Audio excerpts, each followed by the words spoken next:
we are going to have a very interesting panel discussion about investment in virtual assets, right?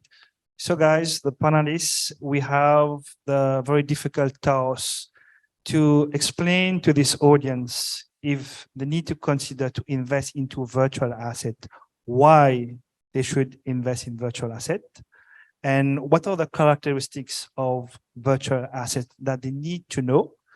And also we are going to look like from an investment perspective, how they can diversify their investment portfolio too. So let's start with a general question to everyone. Okay, I forgot to tell that Mr. Ashraf Ismail and Wezu won't be able to attend this panel. Wezu has a meeting at the time. And the general question will be, what are the characteristics of virtual assets that any potential investors need to know? Who wants to go first? Maybe Loic? Yes. Virtual assets are definitely a type of asset that is dedicated to sophisticated investors. So our Warwyck, we are quite used of designing solutions with a lot of different assets, and then let's say for us, digital assets is crypto are just one of the assets we can use in structuring an investment solution, but for sure it has some specificities, and this is why we started by creating the fund, because of the complexity of digital assets being volatility, and I will go back on that later, of course, with the solutions we provide. But let's say volatility, security matters. So these 2 points, for example, are things that if you go directly yourself and invest in crypto, you're facing directly this risk and these difficulties. So this is why we created first the digital fund, so that the people who want to have a first experience with crypto, they don't do that themselves, and they actually work with a fund manager, and they work with a bank like us who give them the full capacity to take the best of the opportunities, but also who has structured sophisticated solutions to mitigate the risk, the one I mentioned before, IT risk and volatility among others. So for us, this is why we started with this solution, so that they can have a first experience and then maybe move forward, as I mentioned before, using, let's say, our brokerage service or custody. All right, thank you, Loic. And Parwez, do you want to add something on the characteristic of virtual assets? Yeah, I think Loic has covered most of what it is about investment in virtual assets. But what we add into that is we are adding stability.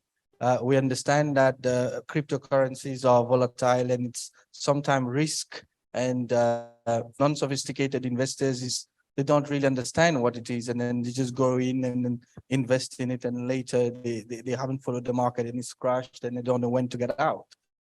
But what we have done is we have brought in stability in there, and then we have made it easy for everybody, for even the pensioners, the old, the youngs that's coming out, is something that is cutting through the spectrum of the society. So we are talking actual virtual assets. So we have digitalized gold and make it virtual. We've made physical become virtual, and it's a hybrid system. And that's what we want to do, and accessible for everybody. Thank you, Parwez. And I think every time I've been saying this, like if you want to invest into a virtual asset, the first thing that you need to do, you need to educate yourself. What is a virtual asset, how it works, right? And how are the price being affected? So if you don't understand an investment plan or an asset, you don't invest in it, right? Educate yourself first, and then you understand it, and then you may invest in it, right? David, can you tell us how one can assess a crypto project? Well, assessing a crypto project is something very tedious, a task that is not likely A to be bit taken. technical too, right? Sorry? A bit technical too. Exactly, a bit technical. One of the first things that you would want to look at would be the technology that would be used behind this project. So we heard about Cardano, all these different types of blockchains, technologies. You would want to understand what's the type of technology you're gonna use.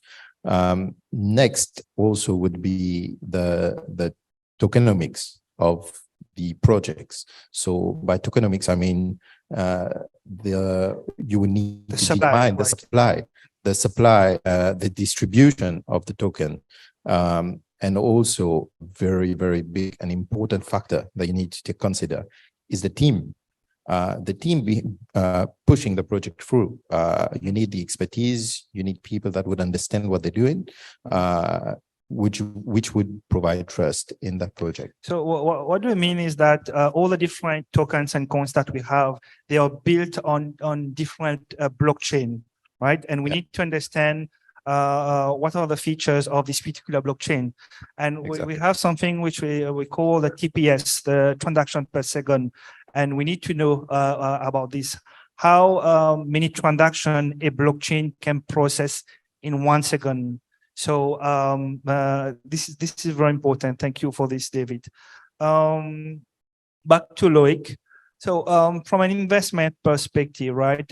All the investors, if they need to position crypto in a client's investment strategy, opportunities, risk, and solution to mitigate risk, how would you advise this client, please? Well, talking about, you mentioned opportunities and risk. I'm not going to go so much into the opportunities because we all know them. I mean, that's why we're here. So the opportunities are great. We've lived 2020 and 2021 when investing in crypto made some of the people we know very wealthy people. So I'm gonna more focus on the risk part. So as advisors of our clients, we have developed sophisticated methods to mitigate the risks. These methods, we've been using them for a lot of assets for as long as the bank exists, and even before that, when each one of us was in other institutions. But we have applied them for crypto, and especially for the main risk that we have identified for crypto. So one I mentioned before is volatility. So what have we done for volatility? We have decided to actually not only invest in crypto themselves, but into the portfolio we present for our clients. We have invested in structured products that enable our clients to benefit from at least some part of the up, and not to be too let's say shocked or too impacted by the downs. What we've also done into the portfolio, we have a good cash position. So this cash position gives us flexibility in difficult times. We have also, and that goes very close to what you said, into the portfolio, the crypto portfolio we're proposing, we have kind of developed, let's say, a private equity approach. When we select some of the crypto we put in our portfolio, we have created a methodology, a matrix to analyze the one we put in our portfolio. And we have gone not only through, let's say, financial analysis, but we have analyzed, technically speaking, and even the business model of the crypto itself, the team, the people. Really, like if we buy a company, and all these, you can have like all the information in the white paper of this particular project, right? Exactly. All right. Okay. Thank you, Loic. And Parwez, can you tell us like what are the different ways that we can keep our cryptos, like wallets, decentralized wallets, or any other way that we can keep our cryptos? Of course, you can keep it using Gola, right? That's the most safest one to do at the moment, Benito. Yeah, of course, there are many ways of keeping your crypto. Like you mentioned, there's decentralized wallet, you have the off-chain, the on-chains, right? But what we have done is that we have created the Gola platform and the Gola wallet itself. So what we have also we are also coming up is that it's a means of payment. So today, crypto is still a bit, let's say, la bête noire du finance. Huh? The banks are still a bit shy about it. They are not. Not all of them. Not all. Yeah, of not them. all of them. I know my very good old friend. But whenever they are hearing of crypto, some of them, the retail banks, they are a bit on the safe side. They are not going forward to it. So that's blocking a bit of the crypto development. The government has come up with the legislation, but yet implementing that somewhat with our project, and I know similar projects is having the same problem. So we are crossing that hurdle at the moment, and we are proposing something to everybody. So which is combating all the risk of volatility. Inflation. Inflation. You know, gold in itself is a commodity that combats inflation. So investing in Gola today, you know, in 5 years' time, your value has increased and not decreased. The value of your money in your bank account, if you leave it with 5 years' time, is just going to have the same value up today when you put inflation to it. So these are all the aspects that we have taken into consideration while developing this project. And most of all, we've done it on Binance Smart Chain. It's going to be listed on Binance. It's going out worldwide. There is no barrier, geographical barrier to it. So that's, for us, is a major thing. We are coming out from Mauritius with a Mauritius license soon, hopefully, and we'll get it out there. Thank you, Parwez. So we have different ways where we can keep our investment, our cryptos, our virtual assets. So we can keep it in a decentralized wallet. We can keep it on a centralized exchange. You can use a crypto custodian services too. But of course, if you're going to use a custodian business, there will be fees that will be applied for that and all that. And you have the web wallet too, MetaMask and others. David, now, what are the different avenues that an investor can have, like the different ways they can invest into a crypto fund? They can even invest directly, right? What are the different ways that channel that they can invest into virtual assets? Well, if we go back to the first question that you asked about the characteristics of investing in virtual assets, one of the good things that I can think of is accessibility. This type of instrument makes it easy for literally anybody to invest in. It's risky, but it's a good thing. It's still the basis for what it was made for. This allows for day-to-day trading, like this mostly would be for sophisticated investors. They could use exchanges in any different types of ways. You would have your long-term, mid-term hold of crypto, which would be a bit more on the safe side, let's say for long-term investment. You would have crypto funds such as the one Warwyck is doing now. A sort of fund, ETF, right? Exactly. And ETFs would be another sort of fund that they would be able to use, a bit more liquid than the crypto fund, but still a good solution for them to use. Yeah, our crypto fund is super liquid. No, I just want to, yeah, that's All right, thank you, David. So since we have someone from the banking sector, I have a very good question for you, right? Loic, what is the role of traditional banks in the crypto world? Yeah, thank you for this question. I personally thought that crypto would get rid of all the banks. And the idea of crypto is to find parallel ways outside the system. Intermediation. Sorry? Disintermediation. We want to get rid of the banks. Well, that's the theory, but on a daily practice, I said we're not there yet. So it seems like we see that every day. People need us, not really the pure traditional banks. They need banks that have moved, just like we've tried to do ourselves, to be a little bit modern and to understand the crypto, the digital world. So still every day you need to make transfers, and then still every day you need to make investment into maybe not only crypto but into a more diversified portfolio. So so definitely. And I see, I mean, the people here today, there are not so many decentralized actors, and we have a lot of centralized actors. So I still think there is room for many months, years, or even more than that for banks, definitely, especially if banks move in that direction of being more crypto friendly as we're doing now. Thank you. Thank you for this, Loic. I think I'm very happy to have captured the first bank in the blockchain and cryptocurrency space, right? Thank you. And I think we know in which direction you are going at Warwyck Group. Now we are going to open the Q&A session.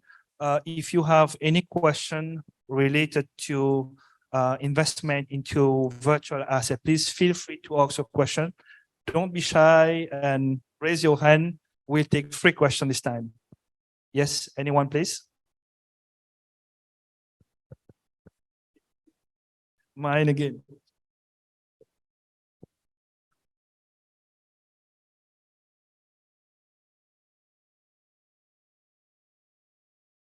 Thanks. I have 2 quick questions.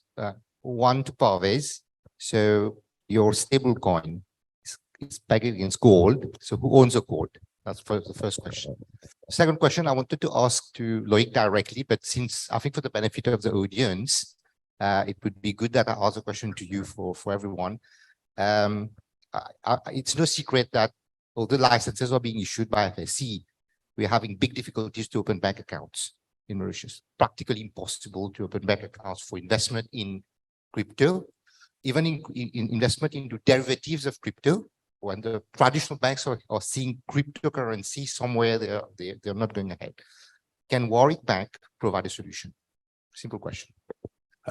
We can indeed provide many solutions.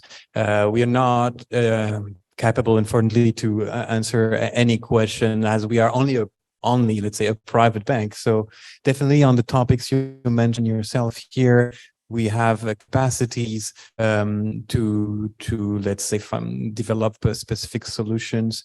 Unfortunately, we are, as I said, only a private bank, so we are facing facing a lot of companies, corporates that are coming to us, exchange that are coming to us and saying we want to open an account with you, and so far we are just a private bank, so we work on investment, we work we work with individuals.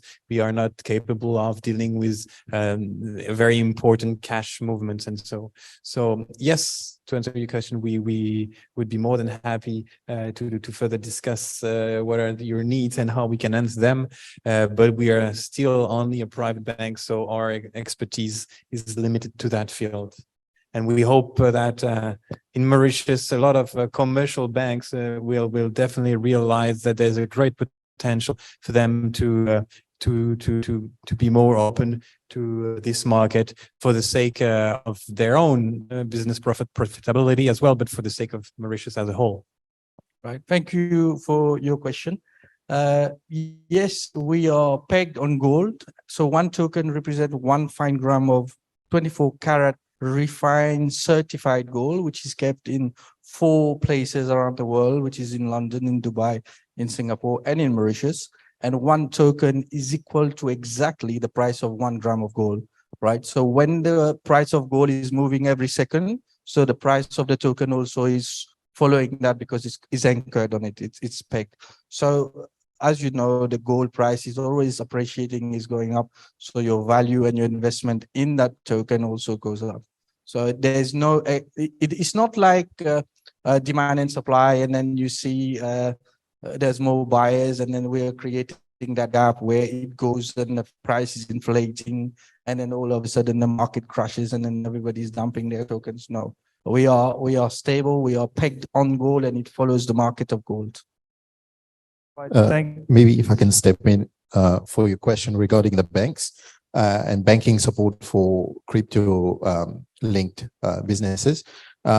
So Global Primex Limited is a PIS company licensed by the FSC. We have been approved for a product that can be used for to help companies in the crypto space. We can help companies with the banking, provide them with virtual accounts, not going to be bank accounts, but it does the trick. It's working well. We've already been working with several entities, and we are based in Mauritius. We can help a lot of them. Thank you, David. Last question, please. Anyone? Oh, I'm sorry.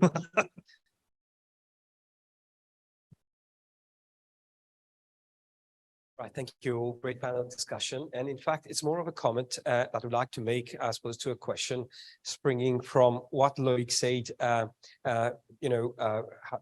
digital currencies, virtual asset being a parallel system to the bank. I think initially this was intended to be that way, if you look at the white paper of the Bitcoin. But the more that the market is maturing, although by definition, well, at least in our law, the virtual asset is also can be used as a mode of payment, but it is also a store of value. We are seeing that mode of payment, part of virtual asset, being diluted with time. It is more and more being seen now as a storage of value rather. So I don't see this really as a threat to the existence of the bank. I don't see why it would be otherwise. And spring from that now, I think, and I firmly believe, that if the bank works hand in hand with regulated exchanges, we will address, or we'll probably even kill, the issue of money laundering. So that will force peer-to-peer, will discourage, in fact, peer-to-peer trading. People would rather go on a regulated exchange where whatever transaction they are doing can be verified. The regulated exchange will be held accountable for these transactions, as banks are regulated, by the way, with fiat currencies. So in conclusion, my position has always been, I think that a bank has got to jump into the myriad now and work hand in hand with regulated exchanges to address the problem of money laundering. I fully agree.